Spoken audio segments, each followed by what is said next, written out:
श्रीमद्भगवत गीता के दूसरे अध्याय का महात्म्य। श्री भगवान जी कहते हैं, लक्ष्मी, प्रथम अध्याय के महात्म्य का उत्तम उपाख्यान मैंने तुम्हें सुना दिया था। अब अन्य अध्यायों के महात्म्य श्रवण करें। दक्षिण दिशा में वेदवेत्ता ब्राह्मणों के पुरंदरपुर नामक नगर में श्रीमान देवशर्मा नामक एक विद्वान ब्राह्मण रहते थे।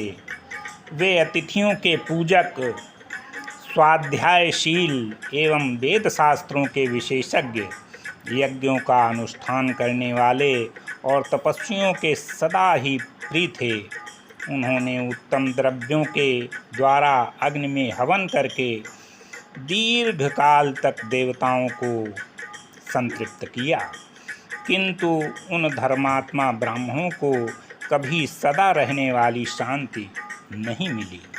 वे परम कल्याणमय तत्व का ज्ञान प्राप्त करने की इच्छा से प्रतिदिन प्रचुर सामग्रियों के द्वारा सत्य संकल्प वाले तपस्वियों की सेवा करने लगे। इस प्रकार शुभ आचरण करते हुए उन्हें बहुत समय बीत गया। तदनंतर एक दिन पृथ्वी पर उनके समक्ष एक त्यागी महात्मा प्रकट हुए। वे पूर्ण अनुभवी, आकांक्षा रहित, नासिका के अग्रभाग पर दृष्टि रखने वाले तथा शांत चित्त थे। निरंतर परमात्मा के चिंतन में संलग्न हो वे सदा आनंद विभोर रहते थे।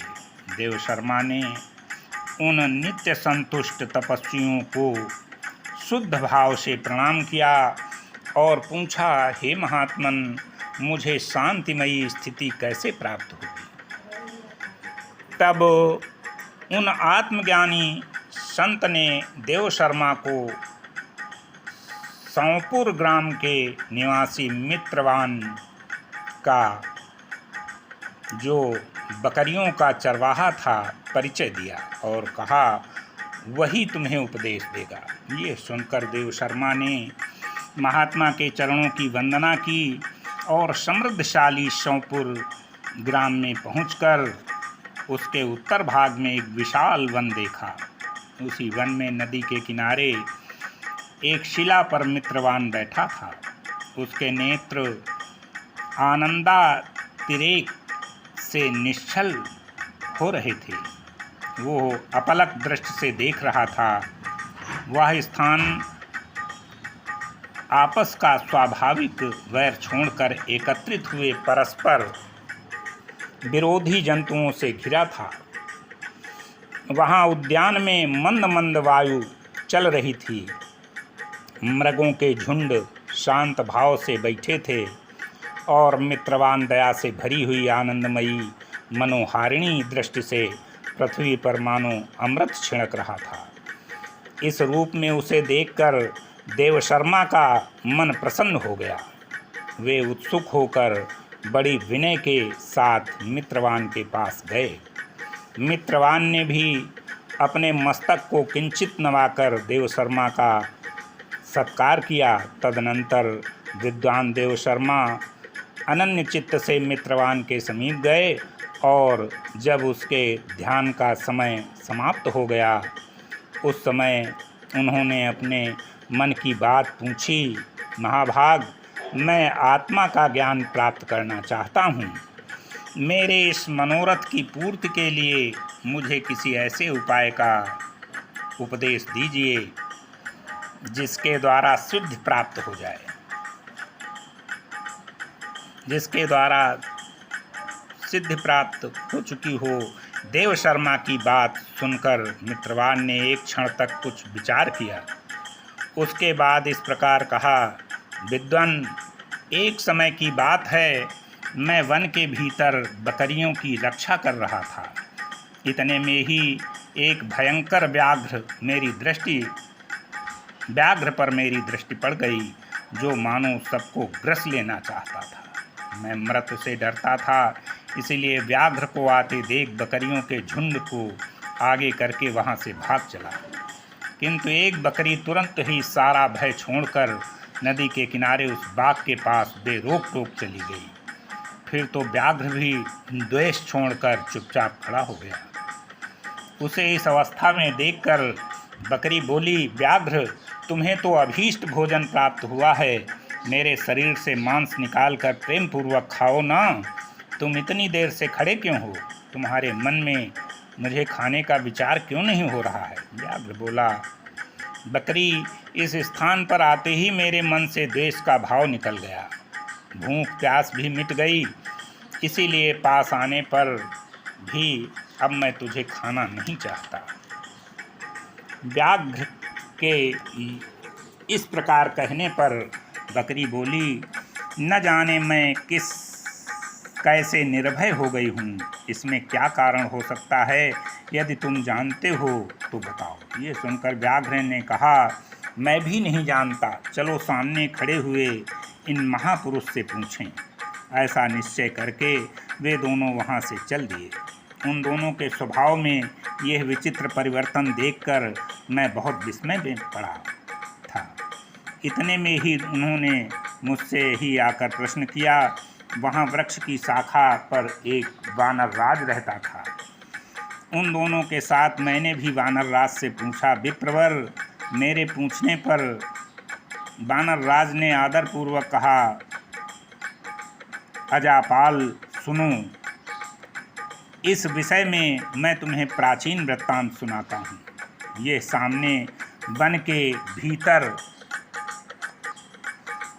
भीतर जो बहुत बड़ा मंदिर है उसकी ओर देखो। इसमें ब्रह्मा जी को स्थापित किया हुआ एक शिवलिंग है। पूर्व काल में यहाँ सुकर्मा नामक एक बुद्धिमान महात्मा रहते थे, जो तपस्या में संलग्न होकर इस मंदिर में उपासना करते थे। वे वन में फूलों का संग्रह कर लाते और नदी के जल से पूजनीय भगवान शंकर को स्नान कराकर उन्हीं से उनकी पूजा किया करते थे। इस प्रकार आराधना का कार्य करते हुए सुकर्मा यहाँ निवास करते थे। बहुत समय के बाद उनके समीप किसी अतिथि का आगमन हुआ। सुकर्मा ने भोजन के लिए फल लाकर अतिथि को अर्पण किया और कहा, विद्वान, मैं केवल तत्व ज्ञान की इच्छा से भगवान शंकर की आराधना करता हूँ।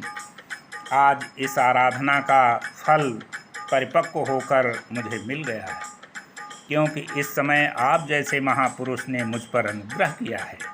सुकर्मा के ये मधुर वचन सुनकर तपस्या के धनी महात्मा अतिथि को बड़ी प्रसन्नता हुई। उन्होंने एक शिलाखंड पर गीता का दूसरा अध्याय लिख दिया और ब्राह्मण को उसके पाठ एवं अभ्यास के लिए आज्ञा देते हुए कहा, ब्राह्मण, इसे तुम्हारा आत्मज्ञान संबंधी मनोरथ अपने आप सफल हो जाएगा। यूँ कहकर वे बुद्धिमान तपस्वी सुकर्मा के सामने ही उनके देखते देखते अंतर्धान हो गए। सुकर्मा विस्मित होकर उनके आदेश के अनुसार निरंतर गीता के द्वितीय अध्याय का अभ्यास करने लगे। तदनंतर दीर्घ काल के पश्चात अंतःकरण शुद्ध होकर उन्हें आत्मज्ञान की प्राप्ति हुई। फिर वे जहाँ जहाँ गए वहाँ वहाँ का तपोवन शांत हो गया। उनमें शीत उष्ण और राग द्वेष आदि की बाधाएं दूर हो गईं। इतना ही नहीं, उन स्थानों में भूख प्यास का कष्ट भी जाता रहा तथा भय का सर्वथा अभाव हो गया। ये सब द्वितीय अध्याय का जप करने वाले सुकर्मा ब्राह्मण की तपस्या का ही प्रभाव है, समझो। मित्रवान कहता है, वानर राज के यूँ कहने पर मैं प्रसन्नतापूर्वक बकरी और बाघ के साथ उस मंदिर की ओर गया। वहाँ जाकर शिलाखंड पर लिखे हुए गीता के द्वितीय अध्याय को मैंने देखा और पढ़ा। उसी की आवृत्ति करने से मैंने तपस्या का पार पा लिया है। अतः भद्र पुरुष, तुम भी सदा द्वितीय अध्याय की ही आवृत्ति किया करो। ऐसा करने पर मुक्ति तुमसे दूर नहीं रहेगी। श्री भगवान कहते हैं, प्रिय मित्रवान के इस प्रकार आदेश देने पर देव शर्मा ने उसका पूजन किया और उसे प्रणाम करके पुरंदरपुर की राह ली। वहाँ किसी देवालय में पूर्वोक्त आत्मज्ञानी महात्मा को पाकर उन्होंने ये सारा वृत्तांत निवेदन किया और सबसे पहले उन्हीं से द्वितीय अध्याय को पढ़ा। उनसे उपदेश पाकर शुद्ध अंतःकरण वाले देव शर्मा प्रतिदिन बड़ी श्रद्धा के साथ द्वितीय अध्याय का पाठ करने लगे। तब से उन्होंने अनवद्य प्रशंसा के योग्य परम पद को प्राप्त कर लिया। लक्ष्मी ये द्वितीय अध्याय का उपाख्यान कहा गया है। बोलो राधा कृष्ण चंद्र की।